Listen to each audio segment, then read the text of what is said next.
सभी को नमस्कार, जय हिंद, जय भारत।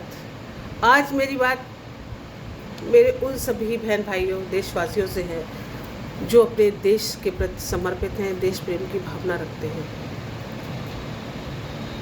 और मुझे ऐसा लगता है कि 80% लोग अपने देश के प्रति समर्पित हैं और अच्छी भावनाएं रखते हैं, लेकिन कुछ लोग की बातों में आकर या उनकी प्रभावशाली शब्दों से अपने आप को क्षणिक रूप से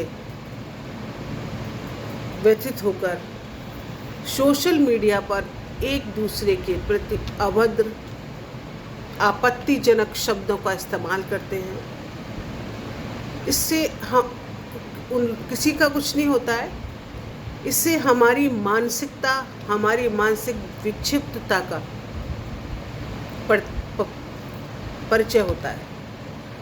हम मानसिक रूप से कितने विक्षिप्त में, हमारी मानसिकता कितनी गंदी। हम किसी को गाली देने का मतलब हमारी जीभ को गाली देने की हैबिट है, हम इतने गंदे लफ्ज़ इस्तेमाल कर रहे हैं। हम किसी की भी धार्मिक आस्था को गलत शब्दों का इस्तेमाल करते हुए, किसी भी महान व्यक्तित्व को, जो हमारे देश के महान व्यक्तित्व हैं, उनके लिए गलत बातें बोल रहे हैं और वो खुद नहीं बोल रहे, उनके सामने एक ऐसा माहौल तैयार कर देते हैं कि उन्हें ऐसा लगता है कि हम एक दूसरे के विरोधी हैं, जबकि हम लोगों का एक दूसरे के बिना गुजारा नहीं है। हम लोग एक दूसरे के पूरक हैं और जब हम लोग साथ बैठते हैं तो हमें किसी को भी कोई आपत्ति नहीं होती। 100 में 2-4 लोग गलत हो जाएं वो अलग बात है, लेकिन सामान्य तौर पर आंकड़े देखे जाते हैं कि सामान्य क्या है। तो हमें दूसरों की बातों में नहीं आना है। वोट की खातिर वो हमें लड़वाते हैं, चाहे वो नेता हो या अभिनेता हो, और हम लड़ जाते हैं। हम एक दूसरे की धार्मिक भावनाओं को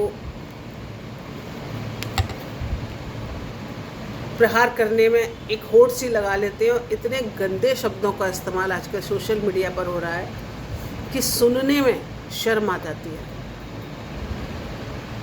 देखो, लोगों के दिलों में जगह बनाने के लिए आपस में लड़वाना या लड़ना ज़रूरी नहीं। लोगों के दिलों में जगह बनाने के लिए एक बहुत बड़ा उदाहरण है कि हमारे देश के टाटा ग्रुप के एम्पायर, जिन्हें व्यक्तिगत रूप में कोई नहीं जानता और ना ही उन्होंने कभी ऐसा कोई भाषण घड़ी घड़ी लोगों को दिया हो, लोगों के दिलों में राज करने के लिए अपने प्रचार प्रसार किया हो, ऐसा कुछ भी नहीं है। लेकिन उनकी मृत्यु पर शायद ही कोई ऐसा देशवासी होगा जिसको दुख नहीं हुआ होगा। और आज भी उन हर एक के दिल में उनके, किसी को नहीं मालूम वो किस धर्म के, किस जाति के, लेकिन वो देश के प्रति समर्पित व्यक्ति थे। उन्होंने जो कुछ किया, जितना कमाया, उसका काफ़ी हिस्सा अपने देश को मुसीबत में दिया। तो हमें भी उन्हीं की तरह बनना है, लोगों के दिलों में राज करना है, नफ़रत से एक दूसरे को तोड़कर नहीं।